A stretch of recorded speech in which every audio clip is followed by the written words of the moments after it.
Hi, my name is Maddie Smith, and this is my presentation on academic dishonesty in the age of technology, specifically examining recent shifts in online education during the COVID-19 pandemic and how academic dishonesty manifests in those circumstances. So what exactly is academic dishonesty and how is it manifested in our recent advancements in technology? So typically the goal behind a student who commits academic dishonesty is aimed at achieving educational targets with the economy of effort. So we want that high test score, high GPA with the minimum amount of work and time spent. It can manifest in many different forms. So we've got cheating, plagiarism, and collusion, which consists of stealing answers, stealing content without giving credit, working between students or between the internet access and notes or open textbook that is not authorized. Technological manipulation, deception, and paid impersonation have also become common within allowance of recent technology. And then vast advancements of technology and expansion of online learning have introduced many more, even more clever ways for students to cheat. And while programs have been developed to detect academic dishonesty, it can be very difficult to identify it and really enforce those repercussions, which is overall damaging the morale of students. So let's talk about some of the reasons that students cheat or commit academic dishonesty. So there are many internal pressures such as fear of failure, lack of time management skills, procrastination, need for instant gratification, just kind of things that students themselves wish they could be better at, so they turn to unfair ways of achieving these things. Also, unclear knowledge of what academic dishonesty is and academic maladjustment have been very detrimental to academic integrity in the higher education. As well as many different external pressures. So we've got high expectations from family or peers, competition regarding results and scores, and conservation of time and money by avoiding course failure. So you don't want to lose all of that precious time and money you spent on this course just to have to retake it again. Some studies even suggest that certain characteristics that students possess may make them more likely to cheat. So some studies found that younger students or male students are more likely to engage in academic dishonesty, and students with a lower intellectual ability may turn to cheating to get that result that they want. Dissatisfaction with teaching and learning environment can also play a role in this. If students are not satisfied with the level of support from their instructor, they may kind of lose hope in trying to learn that material themselves and turn to academic dishonesty. With the expansion of online learning, academic dishonesty can be even more hard to detect.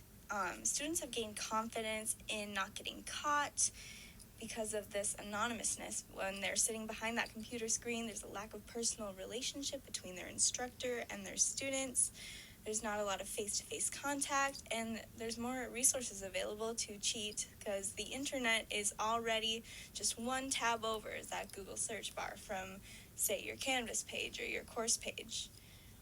Many distance learning students also consider academic dishonesty to be a low-risk activity, so they're not feeling like if they commit this behavior, they will receive repercussions, and that can become very problematic. Some studies have also found that rates of academic dishonesty are much higher among online education. So there's many different factors to consider here. Online learning does create quite a bit of more ease in committing academic dishonesty. With recent events, especially with the COVID-19 pandemic, there's been a huge shift to online learning, and they were not prepared for that. Many courses that had to be forced into distance learning did not have time to prepare, and the courses were not designed to be delivered from a distance, and it can cause many students to become frustrated with how the course is going along for them. There's not always access to immediate help with coursework or feedback on questions, in classes that aren't specifically designed to be online, and students are inclined to cheat without sufficient support and guidance from their teachers, or if the material is not engaging and relevant to them. So what are some effective ways of reducing cheating in online learning? Students must receive consequences for academic dishonesty when they are caught in order to negatively reinforce their mindset of academic dishonesty. Deterrence theory explains that if students do not receive punishment, then they are more inclined to continue that behavior even though they know it is wrong. Infrastructure with the ability to remotely proctor exams is also a great tool. Students know that someone is watching them, someone is listening to them. They can't just pull out their phone and Google the answers to the examination or anything like that. Although surveyed students have been found to prefer online courses that are designed around projects and assignments without proctoring, so those more research-based type of assignments there, because online proctored exams can cause quite a bit of extra stress and anxiety and can affect that accuracy of portrayal in student learning and test scores.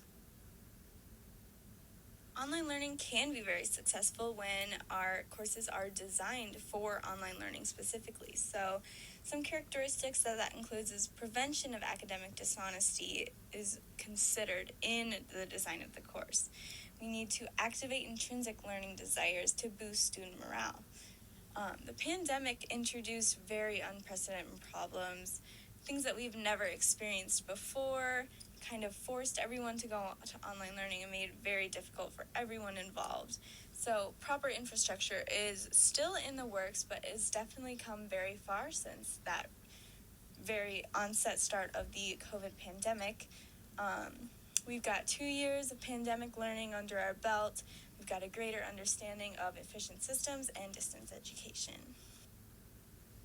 Our generation went through a very unique experience with online learning, and we got to experience this shift into online education very firsthand.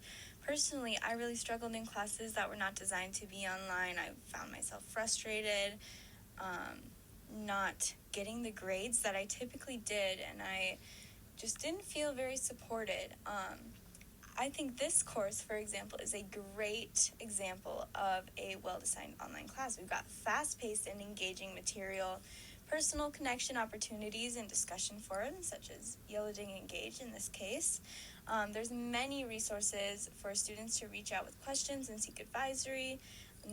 A lot of proper infrastructure is provided in this course as well. So it's a great job. I applaud you, instructors. I really enjoy taking this class. In conclusion, distance education courses must be designed with the students' motivations in mind and should provide adequate resources so that students do not feel the need to cheat. And virtual proctoring or plagiarism detection software is to enforce punishment for students who engage in academic dishonesty.